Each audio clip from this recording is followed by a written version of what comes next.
집값이 올라갈 것 같아야만 집을 사는 거지. 그리고 같다라고 해서 집을 사지 않아요. 올라가는 게 거의 확실해야 집을 사는 거예요. 요즘 전세 사기가 굉장히 많이 벌어지고 있는데 주변에 시세가 없으니까 공인중개사가 괜찮아 뭐 이런 식으로 꼬드기는 거죠. 그리고 이제 그래도 불안해하면 어떤 방법을 쓰느냐? 지원을 해줘요. 그럼 그런 게 사기인 거예요. 머니인사이드 구독자분들 반갑습니다. 유튜브 아파트 사이클 연구소 채널을 운영을 하고 있고요. 첫 번째 책이 전세가를 알면 부동산 투자가 보인다. 두 번째 책이 부동산 폭등장이 온다. 최근에 나온 신간입니다. 따뜻한 건데 아파트 투자는 사이클이다. 저자 이현철입니다. 반갑습니다.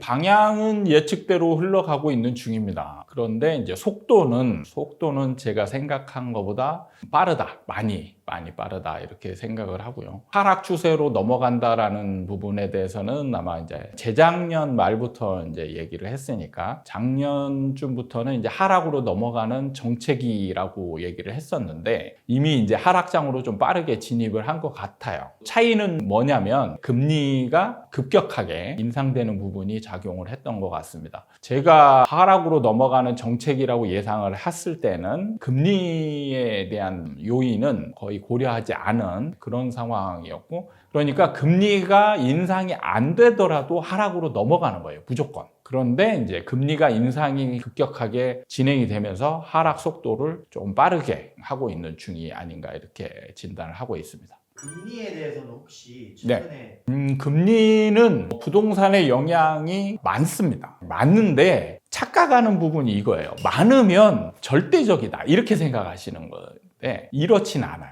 절대적이진 않습니다. 그럼 그 차이는 뭐냐? 절대적이라는 거는 추세를 방향까지 바꾸는 아니면 이제 금리와 방향이 같은 이렇게 생각하는 거죠. 그러니까 금리가 지금 인상하고 있으니까 하락 요인이죠. 하락 요인이 되는 거고, 그러니까 시장이 하락한다. 그러면 이제 금리가 인상을 멈추고 인하를 하게 되면 부동산이 상승한다. 이게 이제 금리가 약간 절대적인 요인으로 보는 건데 저는 좀 다릅니다. 시장이 더 우위에 있어요. 시장이 우위에 있기 때문에 시장과 방향이 같을 때는 아주 큰 힘을 내지만 시장과 방향이 다를 때는 거의 힘을 못 낸다. 저는 그렇게 해서 2차 요인이라고 규정을 하고 있습니다. 지금은 방향이 같기 때문에 시너지 효과가 나는 것이죠. 그래서 큰 힘, 시장의 하락 속도를 굉장히 빠르게 하는 부분이 있습니다. 그래서 영향력이 엄청 크죠.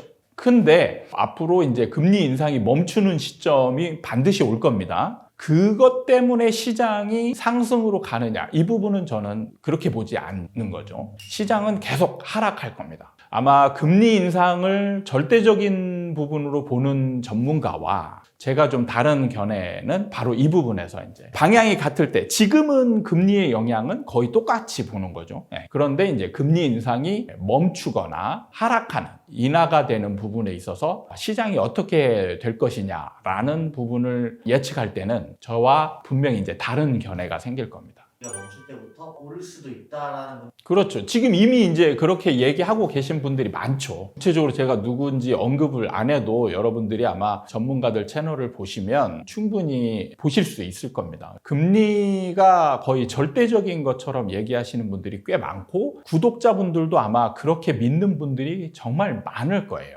그런데 자, 이 부분을 한번 고민을 한번 해보자면 과거에 있었던 상황이나 다른 나라에 있었던 상황들이나 이런 것들을 대입을 해보면 되는 거거든요.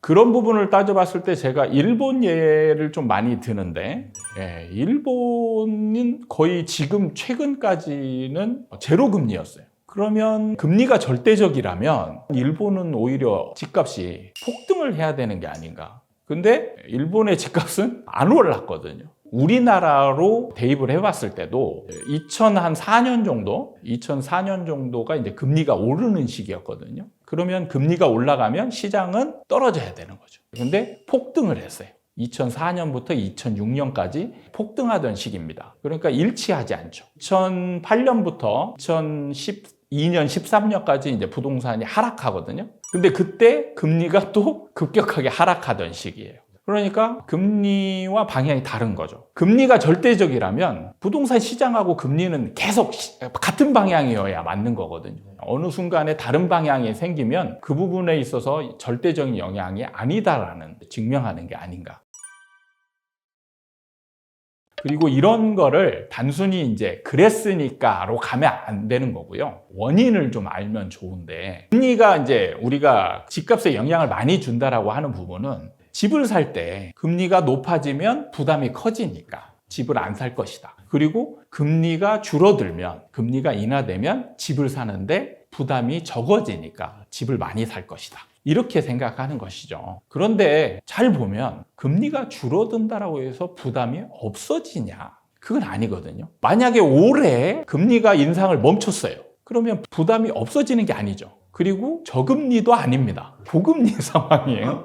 네, 지금 고금리이기 때문에 일단은 사람들이 집을 안 산다라고 생각하잖아요. 그럼 금리 인상을 멈추면 고금리가 저금리로 되느냐? 그게 아닌 거예요. 고금리 상황이에요. 그럼 그런 상황에서 집값이 안 올라가면 손해는 계속 있는 거거든요. 잘 봐야 될 게 뭐냐면 우리나라는 전세라는 상품이 있어요. 전세라는 상품이 있기 때문에 집값이 올라가지 않잖아요. 집값이 올라가지 않으면 주거를 해결하는 방법으로 전세라는 상품이 절대적으로 우위에 있어요. 그렇기 때문에 집값이 올라갈 것 같아야만 집을 사는 거지, 그리고 같다라고 해서 집을 사지 않아요. 올라가는 게 거의 확실해야 집을 사는 거예요, 사람들이. 그래서 상승장에서만 적극적으로 집을 사요. 하락장이 되면 이제 그 마음을 돌리는 게 굉장히 어렵습니다. 그래서 저는 금리 인상이 멈추더라도 시장에 큰 변화를 주지 못할 것이다 라고 예상을 하는 겁니다. 우리가 이렇게 멈춘다고 해도 얼마 정도를 예를 들면 지금 같은 경우에 주담대, 주택담보대출의 금리가 이제 5%에서 6% 정도 보거든요. 5%에서 6% 정도라고 본다면 1억을 빌리면 1년 이자만 500만 원에서 600만 원 정도가 되는 거예요. 근데 집을 살 때 보통 이제 집값이 올라갔기 때문에 주택담보대출을 얻는다 그러면 최소 3억, 어느 정도 되면 이제 5억, 많으면 뭐 한 10억까지 빌려야 되는 상황이거든요. 예를 들면 10억을 빌리면 1년 이자만 5천만 원에서 6천만 원인 거예요.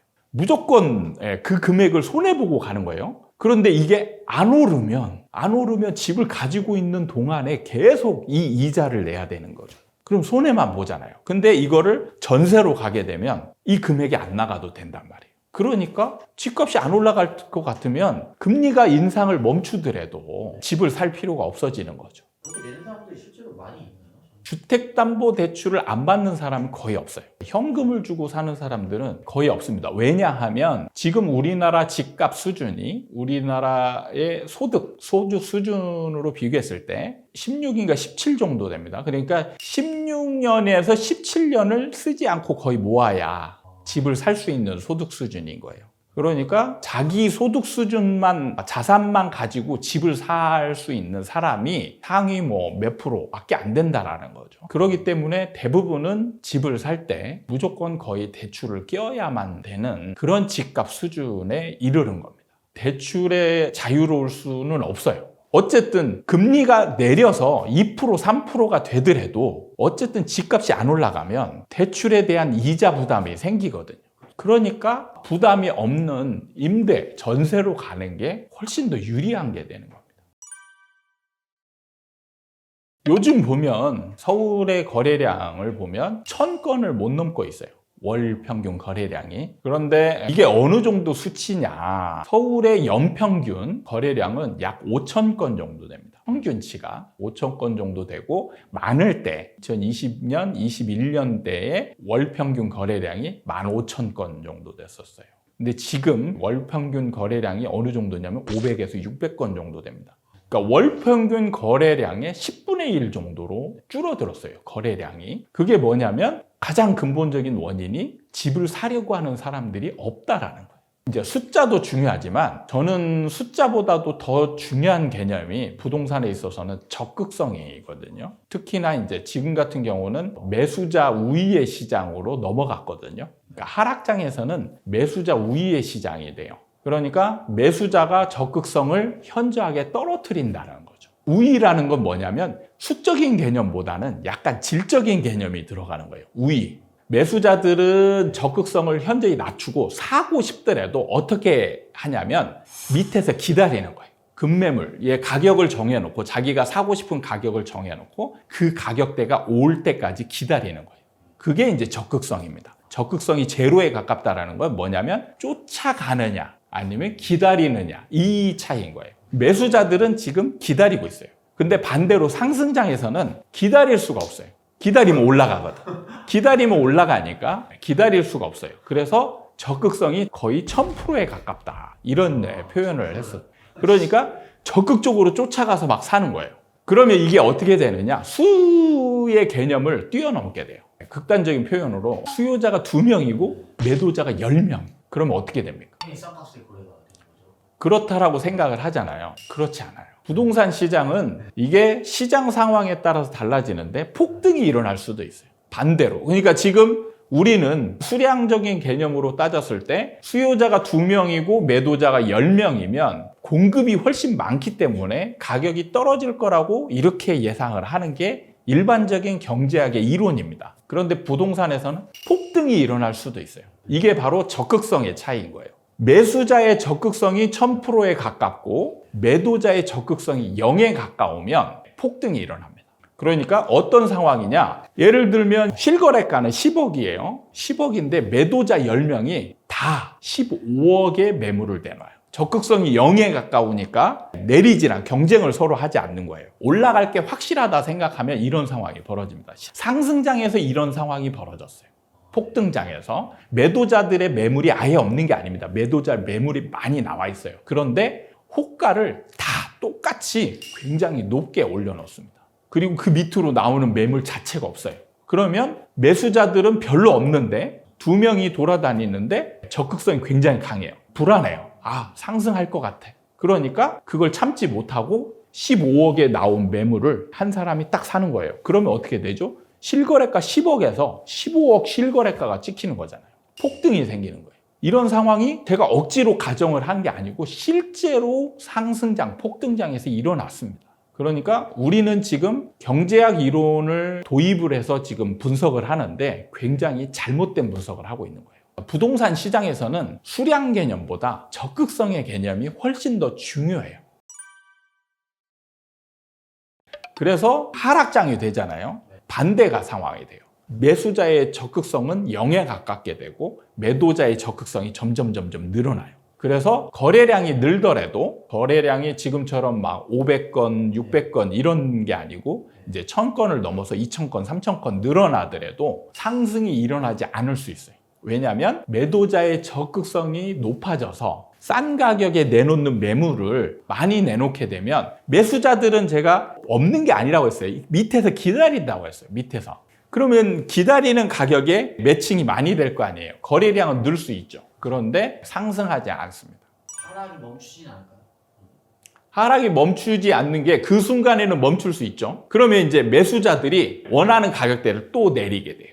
예를 들면 10억이었던 게 한 8억 정도의 거래가 좀 여러 건 됐어요. 여러 건 되면은 이제 매수자들이 7억에서 기다리는 거예요. 그리고 기다리고 있으면 이제 매도자들이 이 가격엔 절대 못 팔아 하다가 좀 버티겠죠. 그러다가 시장이 하락장일 때는 협상력이라고 해요. 협상력이 매수자로 넘어갔기 때문에 분위기를 바꿀 수 없어요. 매도자가 버텨도 매수자는 끝까지 버티거든요. 그러니까 누가 버티는 힘이 강하냐의 싸움이에요. 시장은. 그런 상황에서 하락장에서 이탈자가 생기는 거죠. 왜? 불안한 거예요. 그러니까 매도자들 중에는 꼭 팔아야 될 사람들이 또 있단 말이죠. 예를 들어서 내가 이사를 가야 돼요. 뭐 직장이 바뀌었어. 이사를 가야 돼요. 그러면은 내가 이걸 팔고 그 이사 간 집에 뭔가 집을 얻어야 되잖아요. 그러면 돈에 여유가 있는 사람은 그 집을 놔두고 전세를 놓고 뭐 간다거나 이렇게 하면 되겠지만 불안한 거죠. 아, 그러면은 싸게 팔아서라도 빨리 팔아야 되겠다. 하락장이면 이제 그렇게 된다는 거죠. 그러니까 지금 같은 경우 금리 인상이나 뭐 이런 것들이 계속되고 규제를 풀어줬는데도 올라갈 기미가 없고 그러면 사람들의 생각이 이제는 안 오르는구나 이런 생각이 지배를 하게 되면 이제 파는 사람 입장에서는 진짜 불안하거든요. 그러면은 이제 이탈이 생기는 거예요. 그러니까 버티면 매수자가 와서 살 거라고 버텨보는데 매수자가 아무도 안 와요. 오랜 기간 동안. 그럼 매도자 입장에서는 진짜 불안하거든요. 빨리 팔아야 되는 거 아닌가? 가격을 낮춰야 되는 게 아닌가? 이런 식으로 생각하면서 가격을 낮추게 되는 거예요. 요즘 전세 사기가 굉장히 많이 벌어지고 있는데 저는 구별을 좀 할 필요는 있다라고 생각이 들거든요. 잘못하면 임차인들 입장에서는 이제 전세라는 물건 자체가 다 불안한 걸로 이제 생각이 들 수 있거든요. 지금 전세 사기의 핵심은 뭐냐면 매매가가 떨어지고 있기 때문에 생기는 현상이에요. 그러니까 두 가지를 봐야 돼요. 전세가와 매매가가 거의 비슷한 상황에서 매매가가 떨어지고 있기 때문에 매도자들, 집을 가진 임대인들이 이걸 감당하지 못함으로 인해서 벌어지는 특수한 상황입니다. 근데 이런 상황이 일반적이냐? 일반적이진 않아요. 아파트로 가보면 지금 서울의 전세가율 50%가 안 됩니다. 전세가율이라는 건 뭐냐면 매매가와 전세가의 비율이에요. 그러니까 매매가 10억짜리의 아파트가 있다면 전세가율이 50%다. 그러면 전세가는 5억입니다. 5억. 근데 전세가율이 90%다. 그러면 10억짜리의 아파트의 전세가가 9억인 거예요. 전세가율이 높은 거에서 이런 사기 현상이 일어나는 겁니다.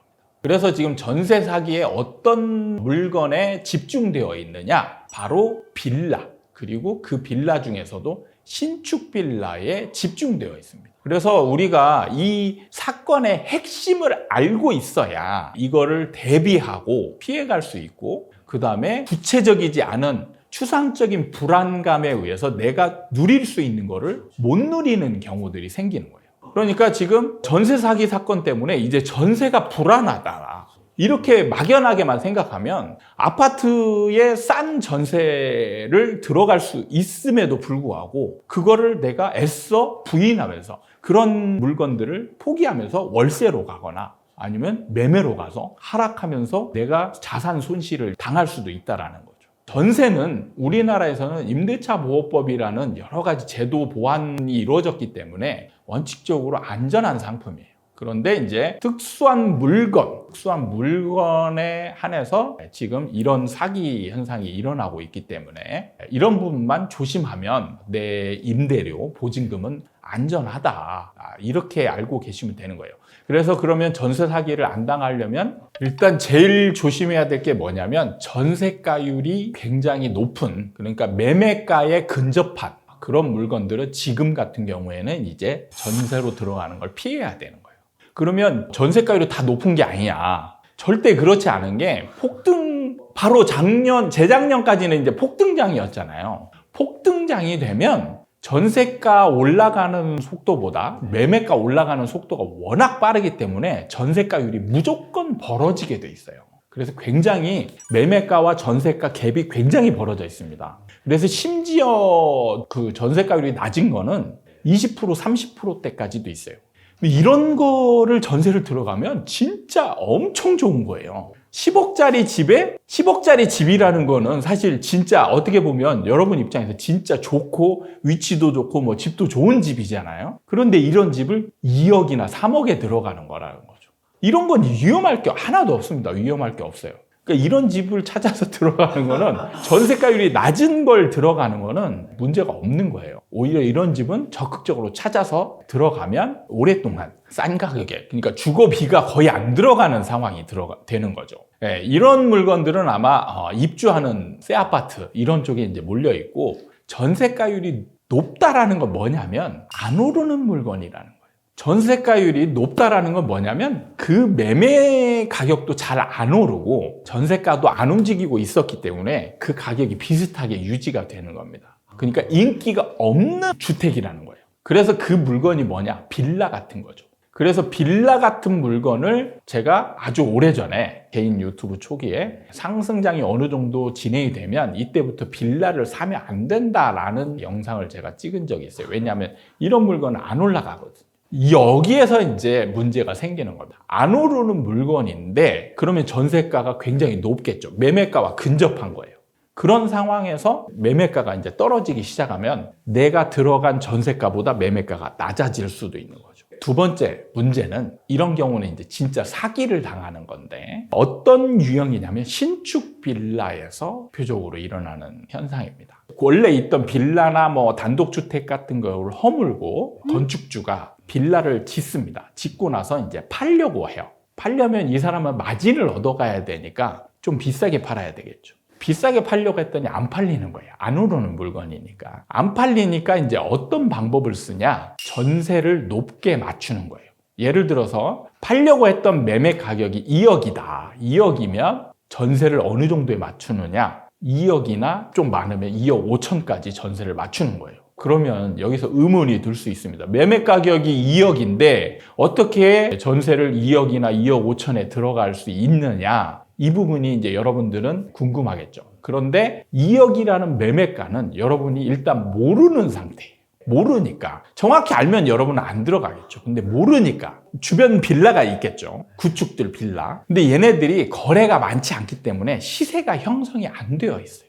그래서 여기서 이제 나타나는 게 뭐냐면, 그러면 시세가 형성이 안 되어 있으니까 전세가도 여러분이 제대로 알 수가 없어요. 알 수가 없다라는 게 이게 함정인 겁니다. 같이 결탁한 공인중개사 중에 한 사람이 이제 결탁하는 사람이 생기거든요. 그럼 그 사람이 이제 적극적으로 이쪽을 밀게 돼요. 여러분들이 신혼부부여가지고 아니면 뭐 집을 얻으러 이제 다니실 거 아니에요. 근데 여러분들이 눈에 확 들어오는 건 뭐냐면 신축 빌라는 진짜 눈에 확 들어오죠. 왜냐하면 잘 만들었어요. 가능하면 같은 가격이면 새 집에 살고 싶을 거 아니에요. 그러니까 눈에 확 들어옵니다. 들어와서 야, 이 집은 괜찮은데 가격만 맞으면 나는 이 집에 살고 싶다. 이런 느낌이 드는 집들이 있는 거예요. 그래서 공인중개사가 지금 여기에 전세가는 얼마인데 이거에 들어가면 괜찮을 것이다. 이렇게 얘기를 하는 거죠. 그러면 이것이 높은지 낮은지를 좀 비교해 달라. 이렇게 가면 주변에 시세가 없으니까 그냥 공인중개사가 괜찮아. 뭐 이런 식으로 꼬드기는 거죠. 그리고 이제 그래도 불안해하면 어떤 방법을 쓰느냐? 지원을 해줘요. 세입자한테 지원을 해줍니다. 뭘 해주느냐? 나는 돈이 좀 부족합니다. 이러면은 대출을 받게 하죠. 대출을 받게 한 다음에 뭘 해주느냐? 그에 대한 이자를 대신 내주는 거예요. 원래 이런 경우는 절대 없는 거죠. 그러니까 뭔가 없는데 절대 일어나서는 안 될 일인데 해준다. 그러면 그런 게 사기인 거예요. 그러니까 뭐냐면 전세가를 높게 해주고 전세가 2억 5천에 받아서 누구한테 2억에 넘기는 거예요.